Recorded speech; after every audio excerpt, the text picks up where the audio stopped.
So, good afternoon, everybody. Fantastic to have you all here, and hopefully also a big audience online.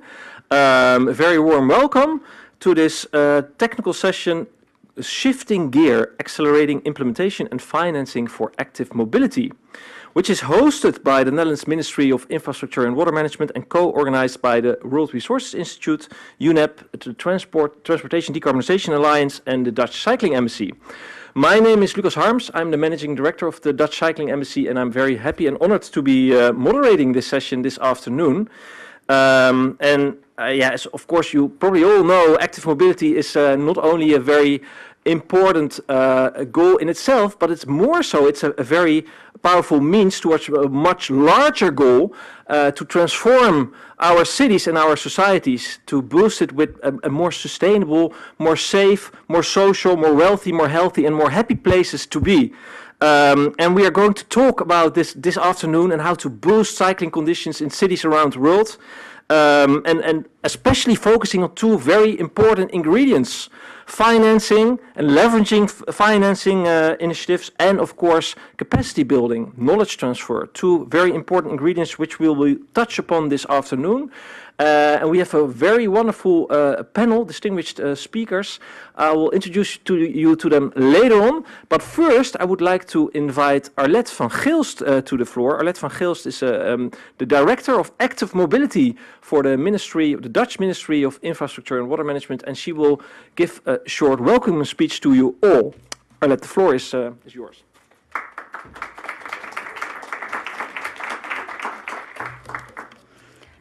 Hello everyone. It's my pleasure to welcome you here today to this session about walking and cycling. But before I start, I want to know a little bit more about you. Who came here by bike? Yes? Who by foot? Much more. Who by car? Higher. Don't be shy. Lillian, you also. Oh, okay. And by public transportation. Okay. I took two means of transportation because I had to walk to my bicycle. And sometimes we forget that almost every journey starts by walking or by wheeling before we are taking our means to get there to the home or work. Then another question. Who of you have children that cycle to school? Oh, I love it. Thank you. Because one of the reasons that such children are considered among the happiest in the world is because they can cycle everywhere. Yeah, I see nodding someone. Yeah. This gives them the freedom to grow as individuals and live healthy and happy lives, and they're feeling really independent. Our common goal is a future-proof, zero-emission transport system that is also inclusive for future generations. What does it mean in practice? We cannot reach the goal set out in the Paris Agreement without focusing on active mobility, walking, wheeling, and cycling. More than half of all urban trips are shorter than 5 kilometers or 3 miles, but more than half are currently be traveled by motorized vehicles. Focusing on active mobility reduces CO2 emissions and contributes to healthy, active lifestyles and clean, livable cities. From our Dutch experience, we see that it is important to focus on 4 areas to make active mobility happen. And as Herman Sips always say, it is ASAP. It is available, safety, accessible, and we have to plan it. Active modes of transportation should be available to everyone, meaning that everyone, no matter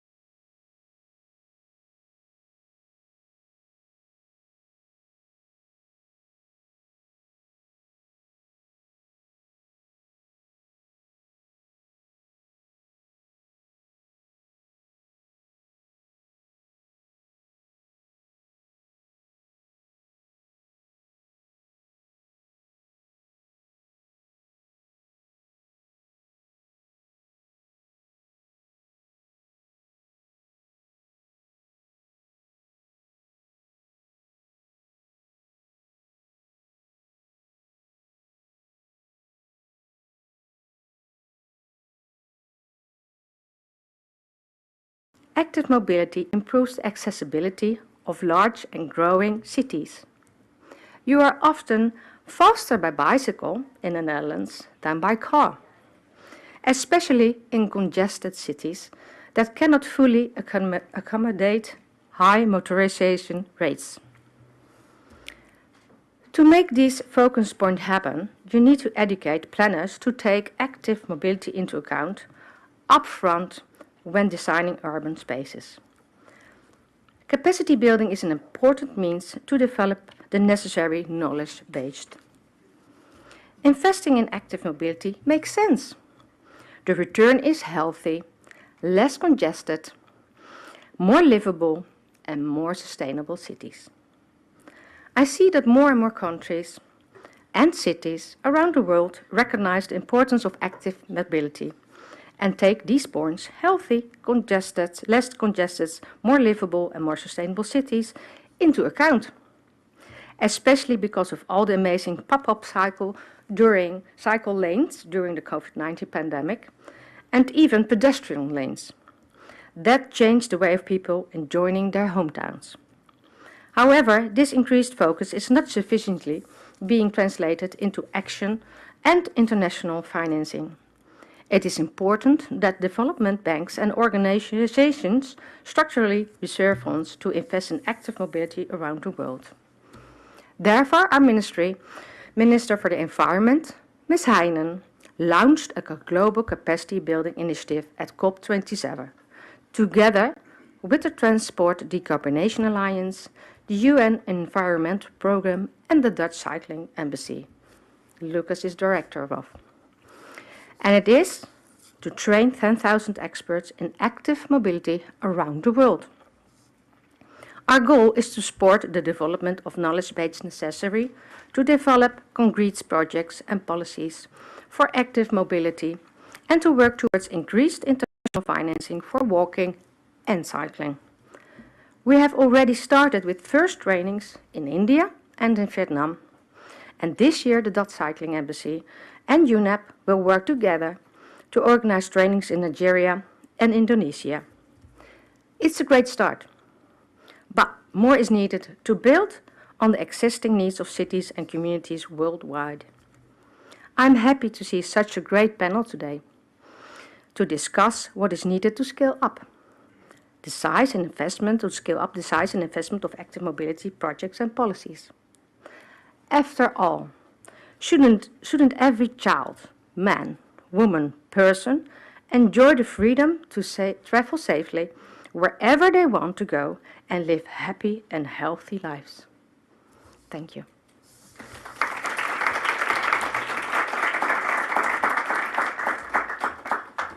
Thanks very much, Charlotte, for these wonderful wish also, of course, that we have a lot of happy kids that are moving around freely, enabled and accessing all ages and all abilities to roam to cities in the world. Thanks very much. Now over to the panel. We have a fantastic panel, and I will introduce you, all of you. And first of all, I would like to introduce Claudia Adriozola Stahl from the World Resources Institute. And I just learned during the lunch that you have 2 jobs.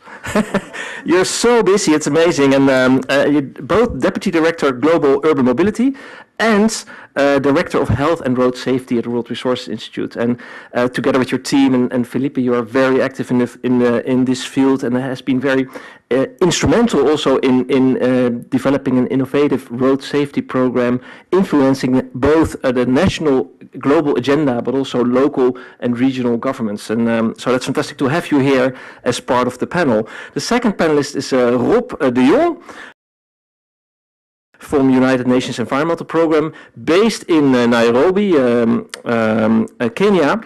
And the unit is not only working on active mobility, but on all forms of sustainable urban mobility, from clean buses to electric 2- and 3-wheelers and clean ports. So Rob knows a lot about all those different topics as well, and fantastic to have you. Then we have Heather Thompson. Fantastic to have you also. She is CEO of the Institute for transportation and development policy.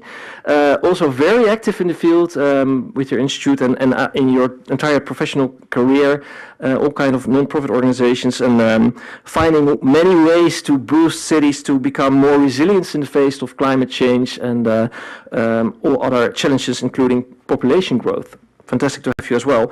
And last but not least, we have Daniel Moser from the World Bank, a senior transport specialist.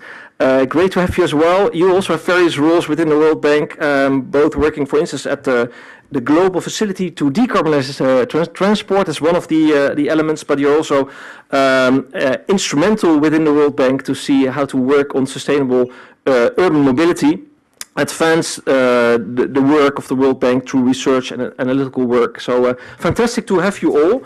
And now I'm moving closer.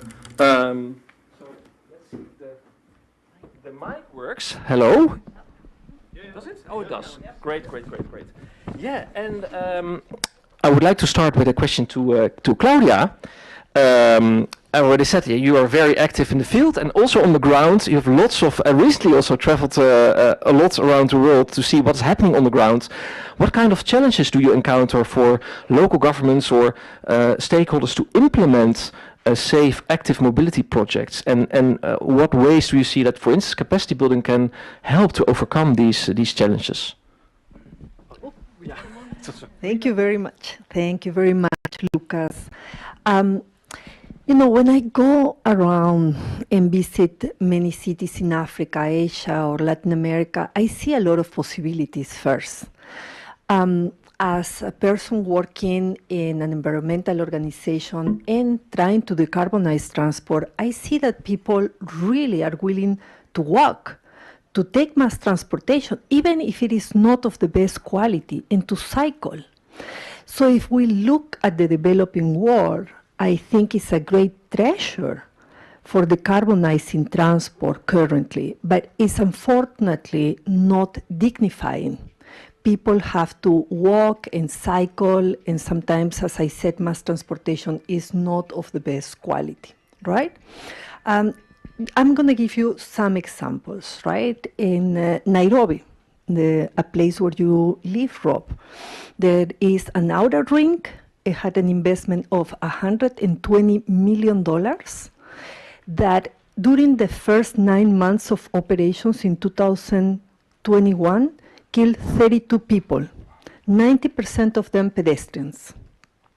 If we move a little bit to Lima, I am from Peru, and in Lima, to solve congestion, the previous government invested $21 million in an outer pitch.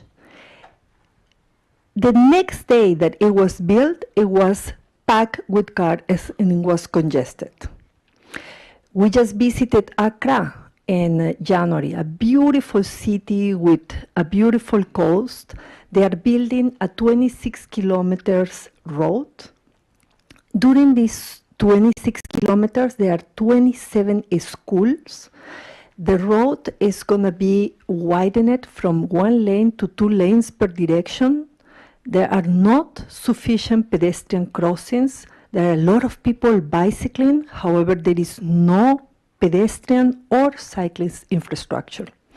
My point here, Lucas, is that the challenge that I see is the inertia that we have in cities in the developed and in the developing world, but especially in the developing world, that is only going to invest for the automobile. And we are not questioning that the current system that we have is not working. It's not working for carbon emissions, it's not working for equity, it's not working for our health or our quality of life. And we really need to challenge that. Great, thanks for the various examples. That's very worthwhile to see what is happening on the ground and the challenge that we have. Maybe turn to Rob. You also have a lot of experience globally, but also on the African continent, including for instance, the Share the Road program and the Pan-African Network for Active Mobility Professionals. Maybe you can share a couple of lessons learned from those kind of works that you are part of and the challenges that you encounter and how to solve them. Thank you. And thank you for the invitation. And to echo what Claudia said, I had a colleague who retired from the UN recently. And so she had some staff working for her. And when she left, she said to the staff, what is it that you want? And one of the staff members said, I would love to have a bicycle, so I don't have to walk anymore to work and this and that, to shopping. So she gave him a bicycle. The story is not nice because 3 months later he was dead. Oh, no. Hit over by a car. So there are no facilities.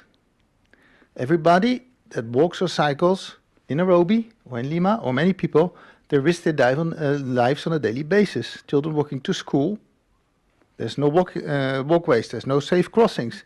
There are no police officers that help the children to cross.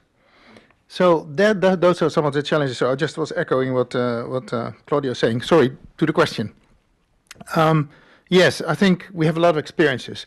I think the one thing I want to say first, from my experience, is that when you look at the interventions, avoid, shift, improve, to come to more sustainable mobility, the one on avoid is the most difficult one. The work that we're trying to do to get promotion of walking and cycling is by far the most difficult one. It's more difficult than electric mobility. It's more difficult than public transport.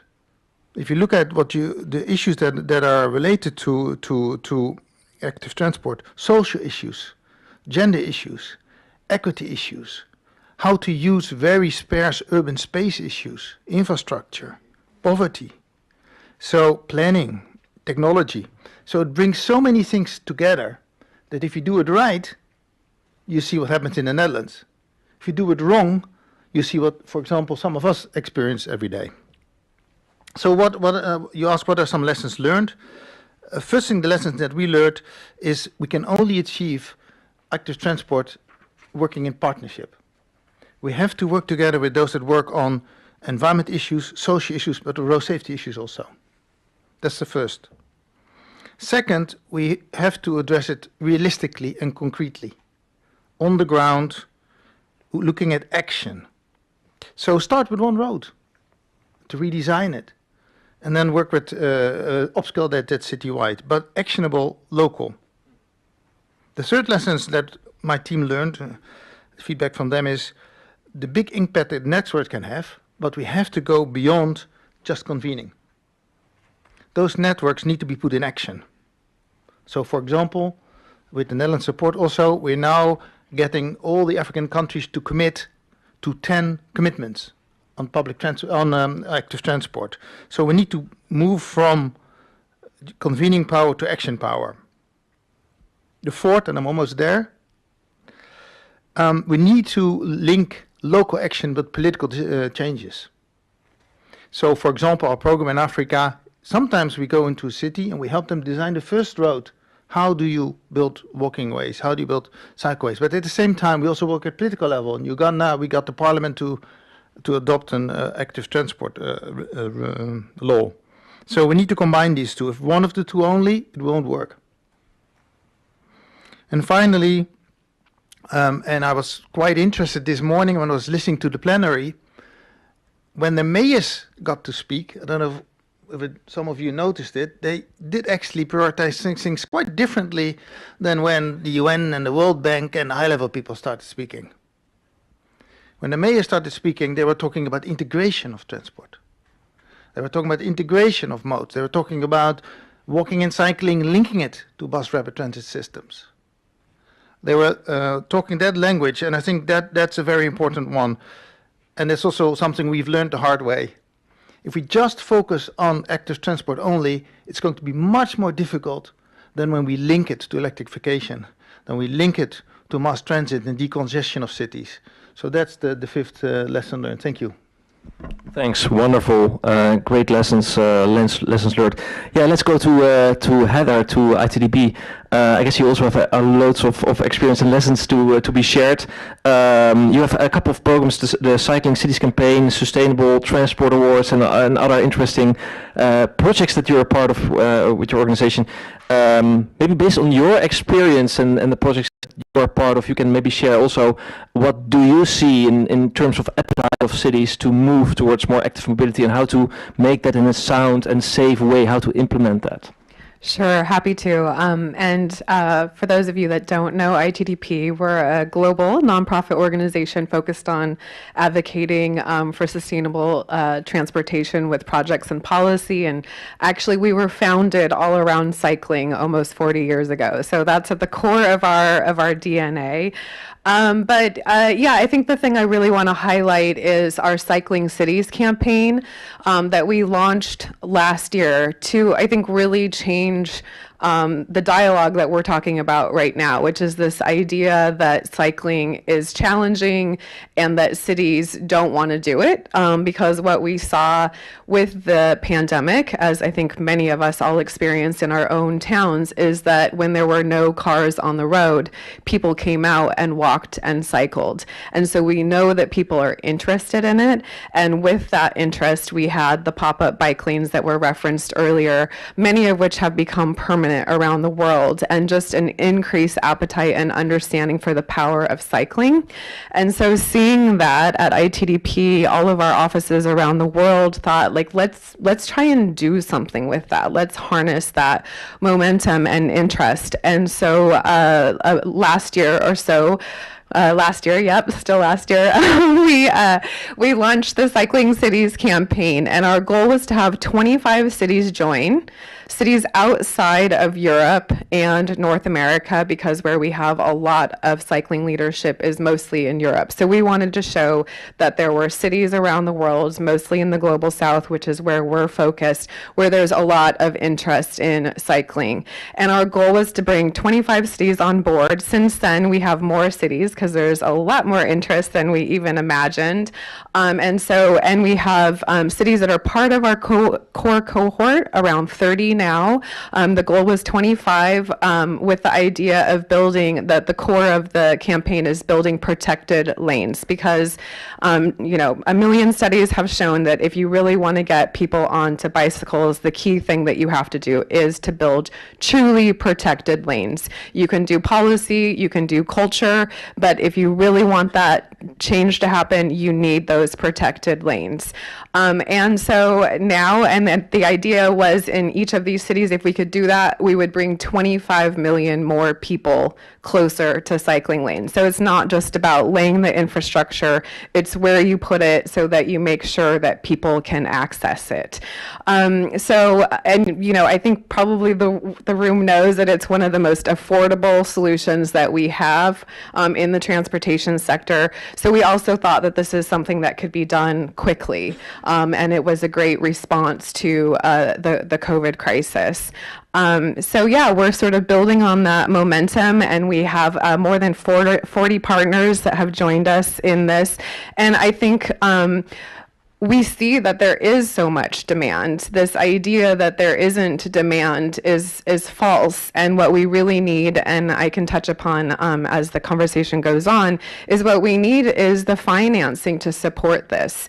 There are cities that want to build the right infrastructure. We need the World Bank, we need others to make that commitment to make sure that the cycling and walking infrastructure is built alongside all of those roads and all of those metros and all of those BRTs that are getting built around the world, and that it's not second thought, and that we're making sure that we have return on investment tools that are being used as standard tools to look at the things that we were just talking about, the health benefits, the congestion benefits, the economic development benefits, the inclusivity benefits, the climate change benefits, all the benefits that we know come from cycling, again, in such an affordable, quick win solution, relatively speaking, and make sure that those ROI tools are used and driving investment in cycling, because we know it works.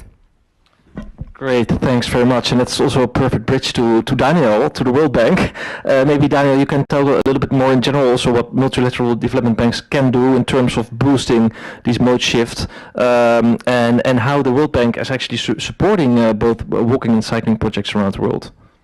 Sure, yes. First of all, I think what we have to acknowledge is that we really see a new and emerging global consensus around car light or even car-free cities, and that we see pushback on car dependency also, no? So people do want different form of mobility, and that's something which we've seen and we hear all over TT, also from many sides. So I think that's I think the first thing we have to acknowledge.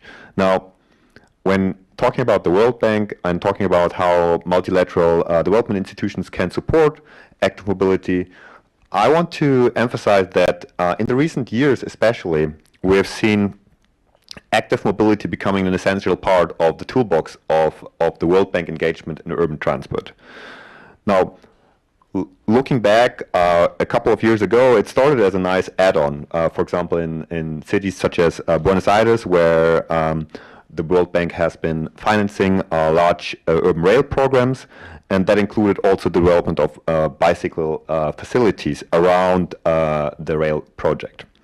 Now, what we're seeing right now as a second phase are projects where we see cycling alongside public transport investments, and those investments being equal in terms of volume to the public transport investments. So really, there's been a shift in the recent years towards active mobility and towards recognizing the immense benefits of active mobility and cycling in cities.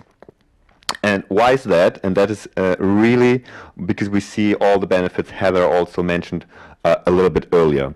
And we see that in many parts of the world. For example, in the south of Brazil, in Itajaí, we have a project where we work on a BRT system, a bus rapid transit system, and part of that is complementing it with complete streets. And that's really how all streets in cities should be. So basically, streets that offer multimodality, that offer the great facilities for walking and cycling for people to be safe and secure, so that we can shift the mode towards more cycling levels. And the World Bank is very committed, actually, to support that and to move on. And it has been a relatively new topic, but roughly 2 years ago, the World Bank has launched the Global Facility to Decarbonize Transport, a global trust fund specifically focused on decarbonizing transport, and cycling plays a huge role in that. Maybe I can go into deeper context on some of the projects which we've been supporting through that in a later discussion. Yeah. Thanks very much, Daniel. That's great to hear. Yeah, let's go back to Claudia. We stay a little bit in the financing scene. During COP27, WRI and including a couple of other partners started a discussion about an active mobility fund, and with a couple of other partners. And I'm very eager to hear where the discussion stands and how do you foresee the next months and years ahead in terms of this active mobility fund. Thanks, Lucas. Yes, particularly with Luxembourg and with the leadership of Deputy Prime Minister Bausch, who has really made enormous changes in Luxembourg, right? In December, he just inaugurated the longest bridge for cycling in Europe. So it is really inspiring. And his question to us was, can we do more? And can we try to, push a little bit more? And really what we see around the world, as I said at the beginning of this conversation, is that the funding is going for the automobile.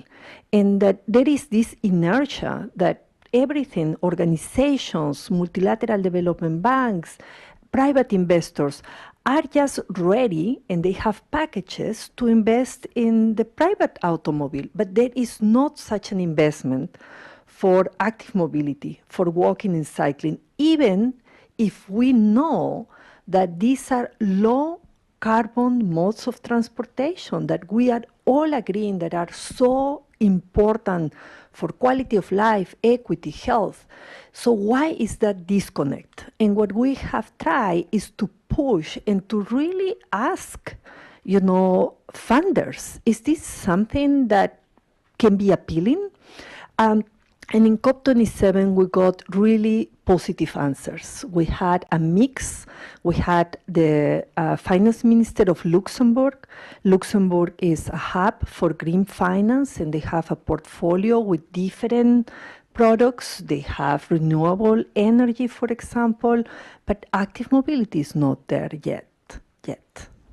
Folksam, an insurance company from Sweden, also with a green portfolio, and it was very positive, the answer, to say this is something that can be structured and can have impact investment coming from the private sector. And the World Bank, with Nicolas Peltier, also agreed this is something we need to do more. We cannot do it just on the sidelines of certain projects, which doesn't mean, Rob, that we should not connect it to mass transportation. By all means, it needs to be connected. But it can just not be an add-on of 1 kilometer here or 2 kilometers there that look nice, right? So I think we are into something. I think we have to at least try, Lucas, to see what is the interest and how the financial structure can be created to respond to the needs of the developing world. What is what cities and countries need to be able to invest and stop investing just in the automobile? We need to have an architecture that is not that bureaucratic. We most likely will need bilateral, meaning governments that will come and support with blending funding with private investors so that they can take a little bit the risk from the private investor and really try it on, right? What we see is that this space is ready to really move on. I'm just going to tell you one more anecdote. While I was preparing for the panel, the gentleman from Folksam told me, my daughter lives in Amsterdam. She's studying, and I just visited her. And while visiting, I bike everywhere with her. And I can't believe that we are not doing this in other places. So that is also a very important role that I know the Dutch Cycling Embassy plays, because we cannot imagine the people that have not been there and bicycle in places like Amsterdam or Copenhagen. We cannot imagine that you can really commute by bike. And I think that's a very important role that your organization is playing. We need to bring that imagination to other places around the world, Lucas. Fantastic, Claudia. Those are wonderful words, and fantastic to see the progress and this thinking about it as an active mobility fund. Hope that it really progresses and brings us much further. I'm sure it will, but yeah, it's great to see. Rob, you also have a lot of experience in terms of working with all kind of multilateral development banks and financing initiatives, and happy to hear your thoughts on what kind of mechanisms and opportunities you do see, and which challenges need to be overcome to really scale it up. Yeah, thank you again. Yeah, I think we still quite a bit to go to get where we want to be when it comes to financing of active transport. I think active transport at this moment plays a very little role in international climate financing. It's not recognized as a solution to climate change.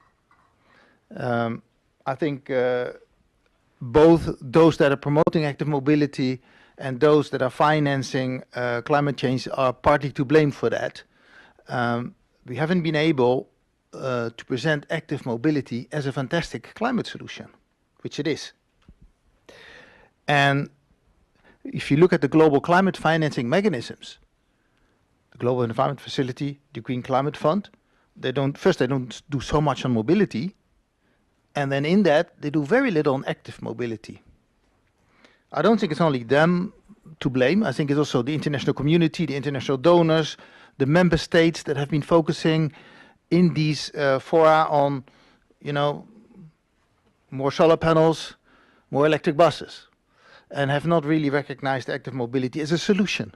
I think we've been not doing it very well as organizations together promoting active mobility as a solution. Second, I think we also have to be a bit careful. We really don't know how much investment is happening in active mobility at the moment. There is not really good data that tells us how much is happening in active mobility. To give you one example, I live in Nairobi, Kenya. The World Bank is doing a fantastic project there to introduce a BOT system together with other donors. Hundreds of millions are invested. But what is invested in active mobility? Well, actually, a lot. At this moment, for those that come to Nairobi, please look, every single road at the moment, they're building walking cycling facilities. Paid for by the city council. By their own initiative. No international donors, no development banks, no United Nations. The Nairobi City Council decided that 20% of the infrastructure budget is now going to walking cycling facilities, and they are actually implementing it. So I think we find, if we look at the local level, there's actually maybe more financing happening than we think, but we may not call it financing because it's local financing. Second thing to say, the traditional approaches that we have, especially for mobility also, may not work so well for active mobility. Cost-benefit analysis, or how much carbon can I reduce by investing in walking cycling, are maybe tools that are not very well suited for the type of work that we do. You could also turn it around and say we haven't developed the right arguments and the right tools to make the argument that we're actually cutting carbon with walking cycling, but there's still work to be done there at least. What we see though, and I agree with some of the things being said, it's changing. We see now development banks, we see now the Global Environment Facility is now including, for the first time in GEF 8 cycle, for the first time, it's now financing walking and cycling. For the first time. We paid, as UNEP, we've been pushing them, so member states, including the Netherlands, we've been pushing them, and as a result, in their strategy now, walking, cycling is recognized as a climate mitigation action. So there's good progress made. Daniel, when I was at the World Bank quite some time ago, and I had a discussion with the manager of transportation, we said we should systematically, in every road that we build in a city in Africa, put a walking cycling facility. They looked at me and said, that's way too expensive.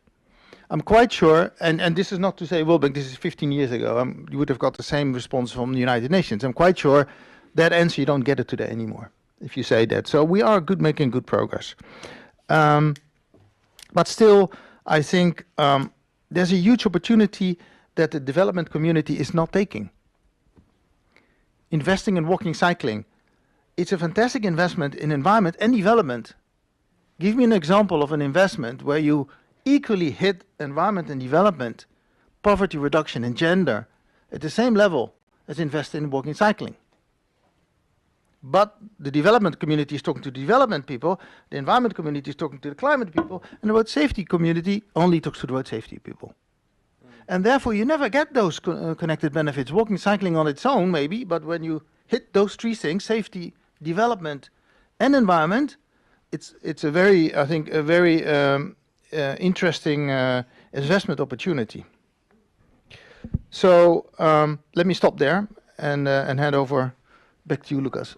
Thanks very much, Rob. A lot of hopeful messages and then also a couple of elements that still need to be improved upon. So great, thanks very much. Heather, let's turn back to you. Yeah, so there's a lot of momentum now, a lot of stuff is happening. I'm also happy to hear your take on the most important ingredients to push change and to keep on the momentum and to build upon that. Sure. I realized earlier I didn't mention some of the cities that are part of this cohort, and also that the group of 30 cities that's the core of the cohort is really the cities that we're learning from, but there are many more cities that have signed the pledge that show and at a political level, so truly committed. And the cities that we have as part of the mix are some of the cities that have been mentioned here: Nairobi, Rio, Jakarta, Cairo, other cities in Kenya as well, Kisumu, Mombasa, I'm missing Latin America, Mexico, really cities from all over the the world at all levels of development really showing this interest. And to maybe chime in on something that Rob said, I mean, we are seeing the change happen.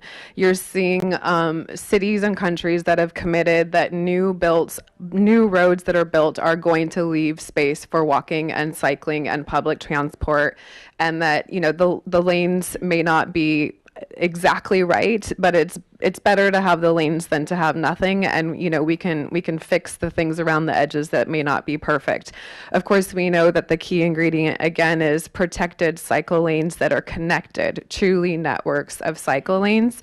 But as we are here with the Dutch Cycling Embassy, we know that it doesn't happen overnight. It's taken decades for the Netherlands to get to where they are now, and they had a political interest in making the move, being road safety, right? Whereas we look at other cities that are really known for it, Copenhagen, it was driven by, you know, a crisis around fossil fuels, let's call it what they are, fuel crisis, right? So there are these political impetus, and we see them happening all over the world, just pure accessibility to jobs, road safety issues all over the world. So there are reasons why cities are making this commitment and doing it little by little. But again, I think that wherever we can bring more resources to bear for financing the infrastructure, financing the planning, the policy, the capacity building, that's really what we need to do.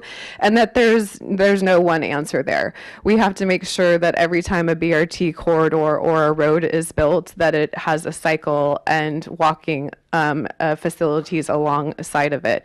But we also need to make sure that there are investment mechanisms that are built purely for cycling, again, so that it's not an afterthought. And I think that's one of the things that's lacking.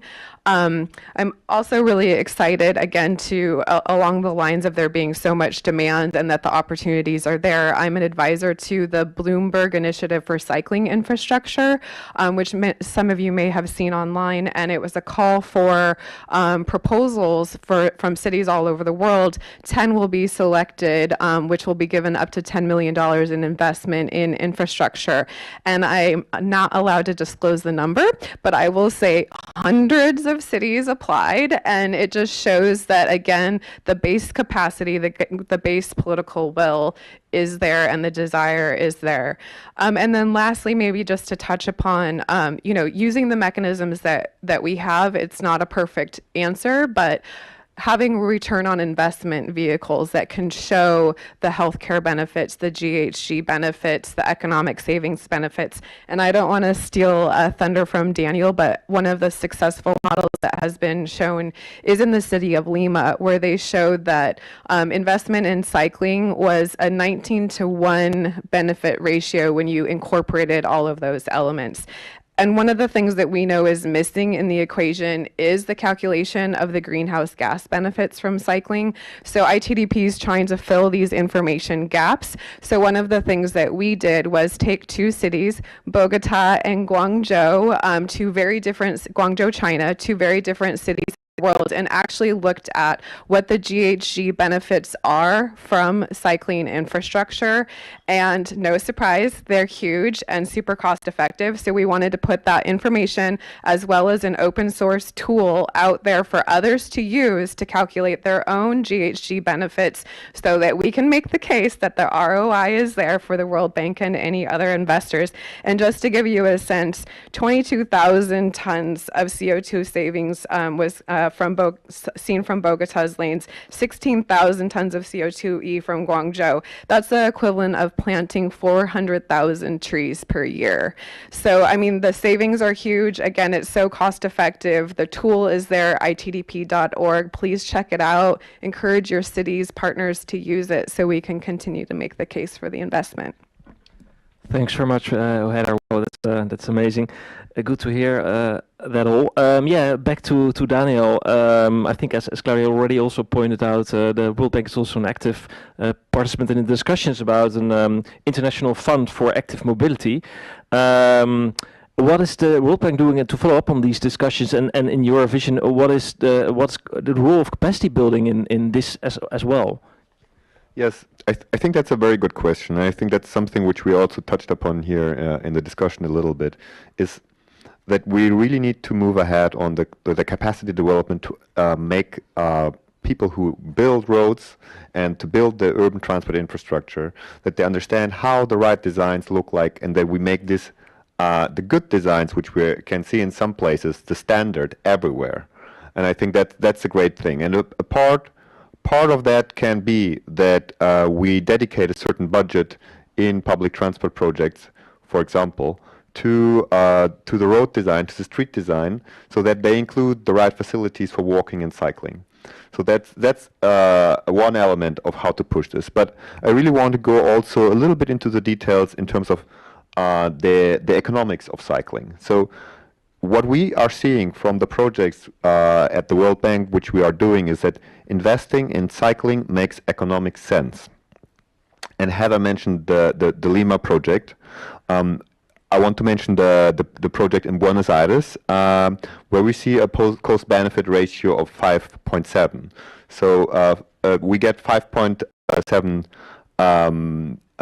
more out of it than when we put in it, and that's great. And just unpacking this a little bit, also I think it's important to note that the health benefits really play a large role there too. So the health benefits, and you can quite easily quantify the benefits in terms of costs from health, are really making a huge share of the benefits which we get out of building cycling. Because first of all, less accidents, less crashes, less people, less fatalities. Second of all, people are more active. That's super good for cardiovascular health, and so on and so on. The other thing is, what we are seeing is the decongestion effects of cycling. Cycling really, really helps to decongest cities, so the time benefits also play a huge role. And the same we are seeing in Lima, where we have the cost-benefit ratio of 19, so we get 19 times what we put in out of it. And that's also a great thing. And I think here again we see it's not only a single thing which is enabling us to receive these great rates of return. It's really that we look at the different elements where cycling is positive: health, time savings, carbon emission reduction, and so on. And that's where we see cycling really being a key towards decarbonizing cities, towards creating healthier cities, more livable cities, where people get to where they want to be faster. So really, cycling is really a great tool to make cities better, and I think the Dutch have shown that also quite a lot. Thank you. Thanks, Daniel. That's fantastic to hear. Yeah, so almost at the end of this plenary session, or this panel discussion, which is also in a way sort of a plenary discussion. Yeah, I wanted to close a little bit inspired by a recent webinar from the World Resources Institute by the Can Do Nows, opposed to the nationally determined contributions, the NDCs that have to be discussed later this year during COP28, talk about the CDNs. And if you, for the months ahead, let's not wait until COP28, but let's see what we can do now in the next couple of months. If you just all want to have a very short minute or quote of what is your personal or from your organizational perspective, the can do now for the months and the weeks ahead. Claudia. Thank you very much. I think working a little bit more and exploring more this side of financing is one of the contributions. We see a lot of great work happening. Look at ITDP has this very good community of cities, and we see the GCI doing stuff in the World Bank. So we want to contribute and open this space. Another thing that we want is to make sure that people say, yes, we can. We see it in the Netherlands, and it's true that it took a long time to be where you are. But London and Paris are recent examples where we have seen a speed of light and things are happening and changing. Paris is not the same city that it was 4 years ago, and London the same. We can do it if we just change that paradigm that we have in our minds. So yes, we can do it. Fantastic. And one more thing I was forgetting, we have to do it right. Cycling, we are putting our bodies there in the middle of traffic. When we see these bidirectional bike lanes in the left side of a big arterial road, please stand up and say no. There are certain designs that are just not good for humans. Speeds that are very high, we cannot be cycling next to that type of traffic. So WRI, with the support of the Dutch Cycling Embassy and other colleagues, have put together a summary, a research of all these recommendations. Please check it out. We are going to send a link to all the participants here, but we have to do it right. We cannot expect people to be able to cycle if it is dangerous. Thank you, Lucas. Thanks so much, Claudia. Rob, what's your can do now? Yeah, I'm looking at the notes that were prepared by my colleagues. There's about 20 of them, but just one. I make it two. Is that okay? Two? Yeah. Two. I pick two from them from this list here. I think, what do we do now? First, I think political. I think it's time to ring fence budget and priority for active transport. And we have to be honest to ourselves also. We are member state of the United Nations. We sit in the board of the GEF. We sit in the board of the GEF and the GCF and the World Bank, etc. So we need to go political. We have to become political activists here. We need to get the ring fencing of budget for active mobility. So that's for me a number one. There at this moment, investment. If you look at avoid, shift, improve, most of the investment goes to improve, then to shift, and there's a little bit and avoid, and that has to be balanced. The second, I would say, we've listened now, and there is so much interest, and there's so much going on. So we need capacity. There is definitely on-the-ground things happening. If Nairobi is going to using 20% of its budget but we need capacity. As Claudia said, we need to design the roads well. We need to learn from the best practices in Lima. And so the second is capacity, and then the Dutch Cycling Embassy investing now in training is an example. And why are there not another 20 countries that do the same thing? Because we need to build that capacity in the global south. Let me stop there. Thank you. Great, thanks. Heather. It is hard to boil it down to one, especially when you're trying to be practical. So I'll have one that's more practical and one that's not. I think that the lofty goal is to really have entities, including cities, the World Bank, the ones really in the decision maker seat, making some commitments on some funding, whether that's at a portfolio level or percentage level. There's ways to do it so that we can be practical about it, but we need to get some targets on the map so that we're all agreeing as to the fact that we need to be more ambitious than we are right now, and what does that look like. I think we heard a lot this morning in the plenary about how powerful targets can be and should be, and we really just don't have any targets right now for cycling. So something that could be done today, but it is maybe a bit more ambitious than that. And then to be a bit more practical, while we're working on those targets,